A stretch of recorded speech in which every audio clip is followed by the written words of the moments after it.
오늘은 로마서 10장 1절에서 4절의 말씀을 함께 나누겠습니다. 말씀을 봉독하겠습니다.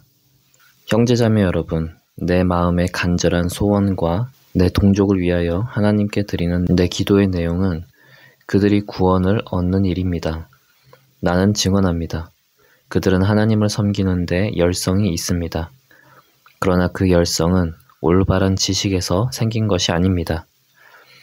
그들은 하나님의 의를 알지 못하고 자기 자신들의 의를 세우려고 힘을 씀으로써 하나님의 의에는 복종하지 않게 되었습니다.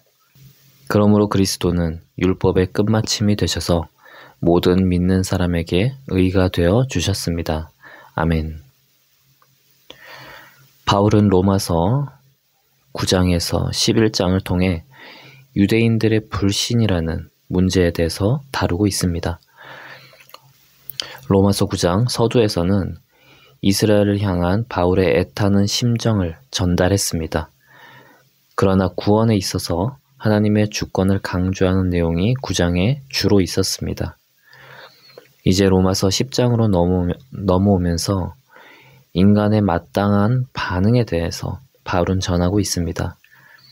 그런데 오늘의 본문인 로마서 10장 1절에서 4절에서는 다시 한번 바울은 동족 이스라엘에 대한 간절한 마음이 있음을 언급합니다. 사실 어떤 점을 지적하고 그것이 개선되기를 지속적으로 바라는 것은 마음이 있을 때 가능한 일입니다. 그래서 바울은 이제 유대인들의 잘못된 부분들에 대해 언급하며 올바른 믿음의 지식을 얻기를 촉구합니다. 먼저 바울은 유대인들이 하나님을 섬기는 데 열성은 있지만 올바른 지식이 없다고 지적을 합니다.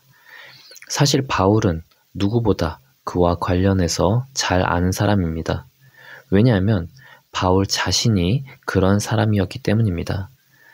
바울은 유대교에 속해서 열심히 율법을 지켰으며 앞장서서 기독교인들을 핍박했습니다.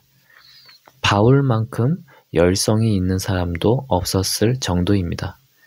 이런 사람이 자신이 가졌던 지식이 잘못되었던 것임을 말하고 있고 지금도 변하지 않은 유대인들에게 올바른 지식을 가지지 않았다고 지적하고 있는 것입니다. 열성이라는 것이 무조건 있다고 다 좋은 것은 아닙니다. 잘못된 방향을 설정하고 그의 열성을 가지고 달려가면 완전히 잘못된 방향으로 나아가게 됩니다. 믿음에 있어서는 광신이 될 수 있는 것입니다. 그렇기에 올바른 지식이 있어야 합니다. 바울은 지금 유대인들이 아무리 열심을 낸다고 한들 그 방향이 잘못되었다고 말하고 있는 것입니다. 그렇기에 하나님의 뜻을 바로 알고 복음을 바로 아는 것은 너무나 중요합니다. 봉사하고 전도하고 이런 것보다 더 중요한 것이 복음을 바로 알고 믿는 것입니다. 올바른 믿음을 가질 때 성도는 그리스도 안에서 참다운 복을 누리며 살게 됩니다. 바울은 유대인들이 올바른 지식을 가지지 못했다고 했습니다. 그것에 대해서 구체적으로 3절에서 언급을 합니다. 먼저 유대인들은 하나님의 의를 몰랐습니다. 하나님의 의는 불의한 자에게 의로운 지위를 주시는 의입니다. 하나님의 의는 불의한 것들을 대신 갚아주시는 의입니다. 그 절대적인 의를 유대인들은 몰랐습니다. 그래서 그들은 하나님의 의에 복종하지 않았습니다. 예수님께서 오셔서 죄인들을 구원해 주시는 것을 받아들이지 않았습니다. 예수님이 십자가에 달려 죄를 사해 주셨음을 받아들이지 않았습니다. 모두 하나님께서 하신 일인데 하나님의 의로운 일에 복종하지 않았던 것입니다. 대신 그들은 자신들의 의를 세우려고 힘썼습니다. 하나님 앞에 스스로 의롭게 되려고 한 것입니다. 그러나 그들이 착각을 하고 있었습니다. 하나님께서 이스라엘에 율법을 주셨지만 그것은 하나님의 백성답게 구별되게 살라고 주신 것이었지. 이것을 열심히 지켜서 하나님 앞에 의롭다함을 받으라는 것이 아니었습니다. 그런데 그들은 율법을 지키는 것을 의로 여기고 자랑으로 여기다 보니 율법을 조금만 지키지 못하는 자들을 보면 정죄하기 바빴던 것입니다. 하나님 앞에서 완전히 의로운 자는 없었다는 것을 깨닫지 못하고 인간적인 눈으로만 생각하고 판단하기에 급급했습니다. 그래서 예수님께서 율법을 폐하셨습니다. 바울은 본문에서 그리스도가 율법의 끝마침이 되었다고 말합니다. 율법의 끝마침이 되었다는 것은 예수님이 율법을 폐한 것을 의미합니다. 그런데 어떻습니까? 우리는 여전히 구약을 보고 있고 또 십계명도 배웁니다. 그러므로 율법이 아무런 필요가 없으니까 쓰레기통에 갖다 버려야 한다는 의미로 율법을 폐기하였다는 뜻이 아닙니다. 바울이 말하는 예수님께서 율법을 폐기하였다는 것은 하나님 앞에 의롭게 되는 방법으로서의 율법입니다. 다시 말해서 구원을 얻기 위한 율법을 폐지하였고 이제 예수님을 바라보라는 것입니다. 물론 그 이전에도 율법으로서 구원을 얻을 수는 없었지만 이제 그 착각에서 벗어나서 예수님으로 구원을 얻게 되었다는 것을 믿으라는 말입니다.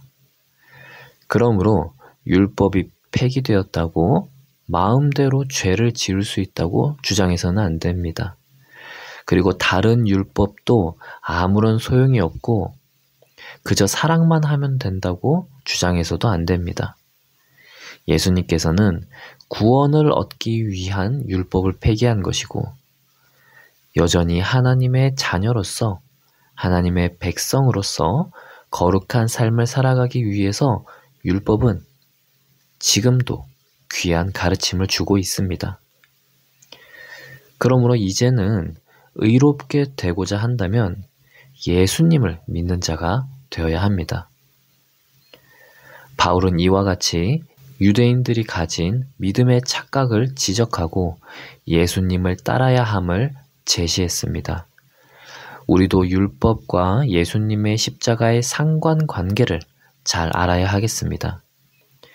율법은 여전히 유효하지만 그것은 구원을 얻기 위해서 유효한 것이 아니라 그리스도인으로서 거룩하게 살아가는 데 가르침을 주는 길잡이입니다.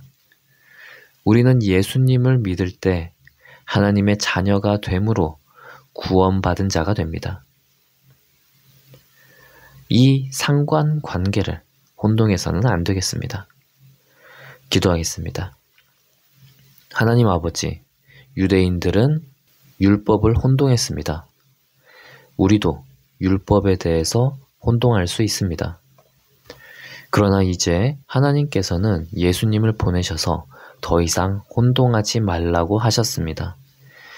예수님을 바라보고 예수님의 은혜를 받아들임으로 구원의 은혜를 혼동하지 않고 누리는 자가 되게 하여 주시옵소서. 예수님의 이름으로 기도합니다. 아멘.